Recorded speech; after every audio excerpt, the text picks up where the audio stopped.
Hello to you all and welcome to IMPROVATE's International Innovation Conference. IMPROVATE is a platform for creating long-lasting connections, enabling change makers in technology and decision makers in government to make progress through innovation. IMPROVATE is all about finding solutions and sparking collaborations that will improve the quality of life for people around the world. Today, we will be discussing how the world is showing the first signs of being on the way to emerging from the global crisis and how innovation and technology will enable us to learn, travel, and improve health systems in the post-COVID world. Joining us today from Belgrade, President Rosen Plevnilev, the President of Bulgaria between 2012 and 2017. And here at the studio, IMPROVATE's founder and chair, Irina Nevzlin. And throughout this special broadcast, we will be hearing from ministers and ambassadors from Greece, Serbia, Montenegro, Poland, and Bulgaria. And of course, a key pillar of IMPROVATE conferences, leading Israeli innovation companies presenting technological solutions that will take the world beyond the current crisis. Kamada, Zebra Medical Vision, Data Ed Tech Labs, Sivan, Tempramed Israel, Innovitech Medical Solutions, Janix, HD Bioimaging, SOPI, and the Jerusalem Development Authority. Before we begin, let's take a moment to see the beauty of Jerusalem.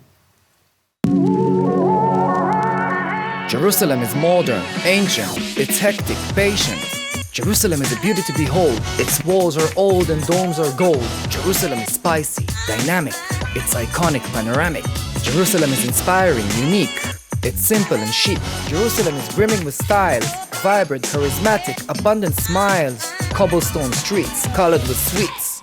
Eclectic orchestra of authentic beats. It's the shoot, the basta, the shawarma. It's all about good karma. It's people, gates and views, culture, art and muse. Jerusalem is tradition, innovation. It's about openness, recreation. It's a city, destination, a goal. Jerusalem is how it feels to behold. It's the knowledge, the courage, the drive to create. It's the source, the spirit, the reflection of faith. Jerusalem is Israel. It's Mediterranean chill. Jerusalem is real. Wow. Joining us from Jerusalem is Mayor Moshe Leon.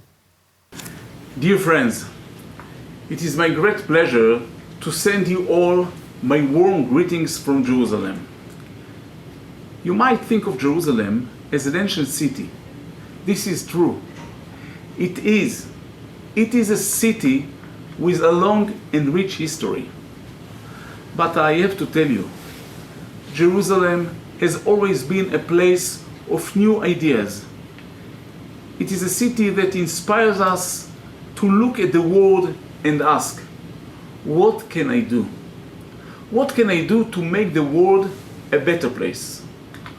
For some, the result was to write holy texts and philosophical works, and for others, the answer was to invent self-driving cars.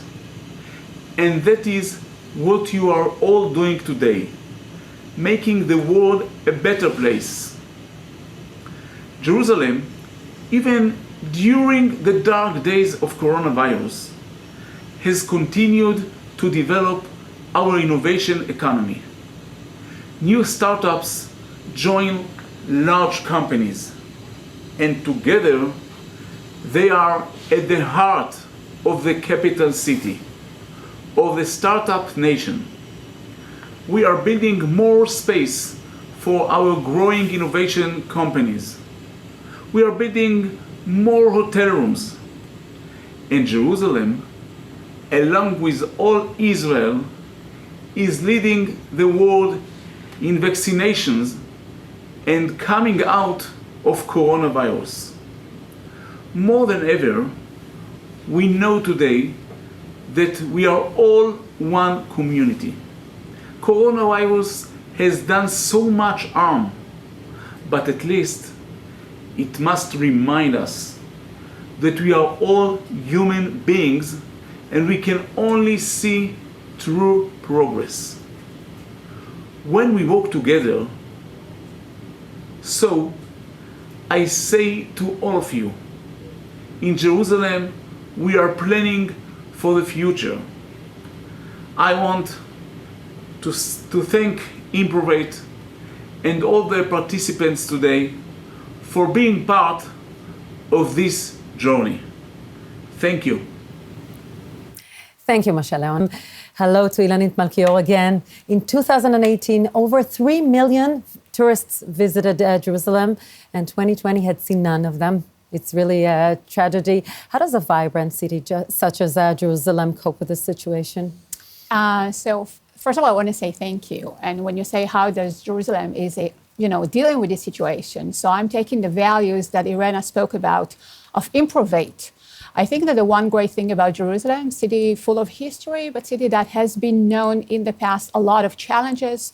Orit knows she lives there from terror acts, different negative perception. So it's another challenge. But this time we're not alone. This time we are with the rest of Israel and the rest of the world, what sometimes make it more even comfortable.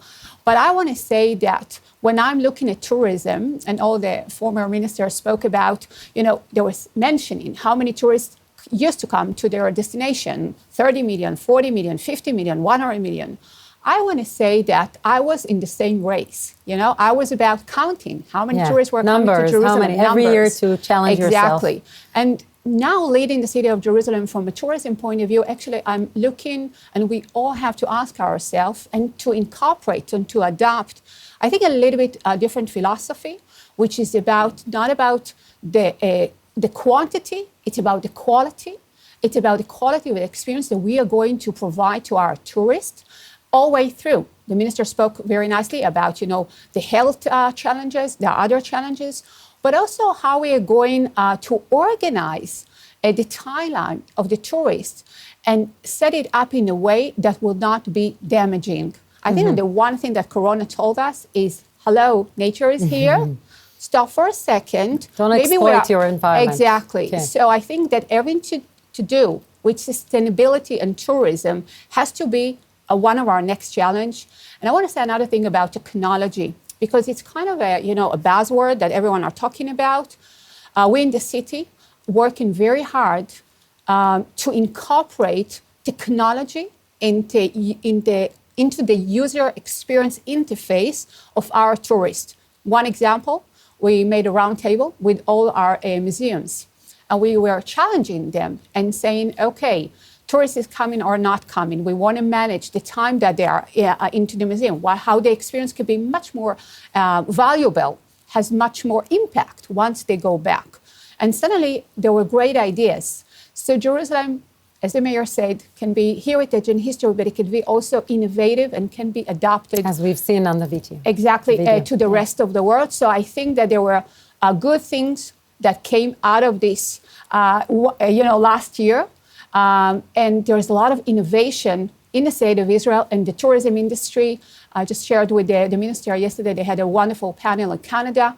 There's a lot of thirsty into the Israeli technology, and we can incorporate that into the tourism experience and platform. The day after. The day after, moving forward. So let's take a look at the day after, based on what we've heard from the two ministers, Cohen and Theo Harris. What are your plans to bring back the tourists back to Jerusalem?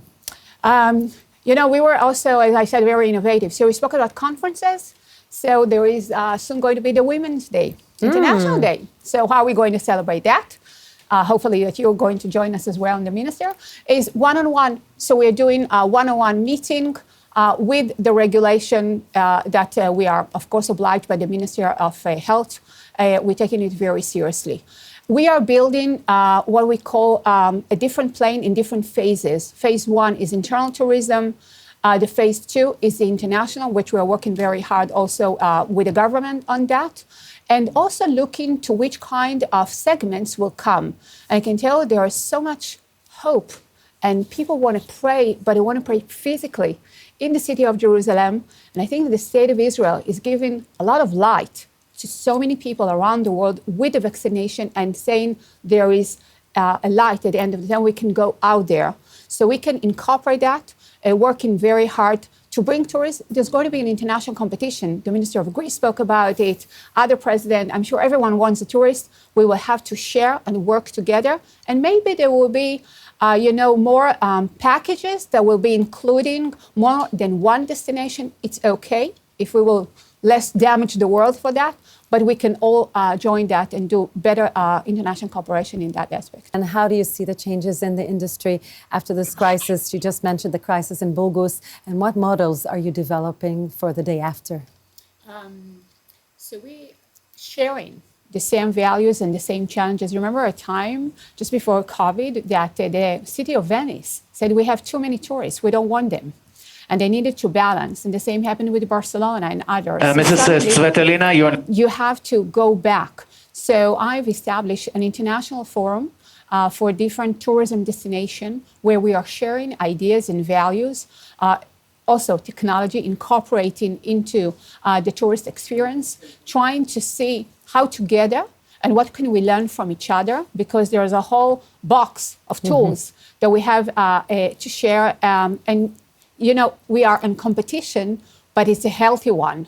And I think that one of the things that COVID showed us is that we have to share that. Share the experience. Between government and how do you manage crisis also in the future. We just heard from Greece and Bulgaria. How can you run a city in the COVID area and succeed? Exactly. And I think that, you know, Greece, they would want more tourists. We would want to have them back, but there's now with the Abraham Accords. So when someone is coming from the Emirates, should we only offer them one destination? Maybe we can incorporate into it too. From India, because it shortened their flights in 4 or 5 hours. The people are coming from Asia. I think that we learned, at least us as a city, that you can be competitors, but at the same time, you have to work together in order for the benefit for all the ecosystem of the industry. It can only contribute to one another. To all the cities. I want to think about, you know, we've spoken a lot about unemployment. To see more than 250,000 unemployed in Israel from the tourism industry, it's hurting. To cross the street of the King David, you know, that used to host the leaders from around the world, you know, many years, and many years, down. and had its branding around the world. We will go back, of course, but I think government, as it was said here before, have to step in together with the private sector and see how it's going to be a win-win situation. And interesting, you're talking about an international cooperation, which is very interesting. Thank you. I think that the one great thing about this panel this morning, I think that we come with a lot of hope. I think that there is leaders here from different countries around the world, and here under the auspice of IMPROVATE, definitely I can see that there is a will to work together hand in hand to bring an industry that is contributing not only to the economy but also to the perception of and the image and the branding of so many countries. And this is why you want to make business at the end of the day, whether you build an hotel or you're making a new startup. So I think that it's a challenge that God has been given to us, and we have to work together with us and together to get out of that. And I want to thank you for this great morning. Thank you, Ilanit.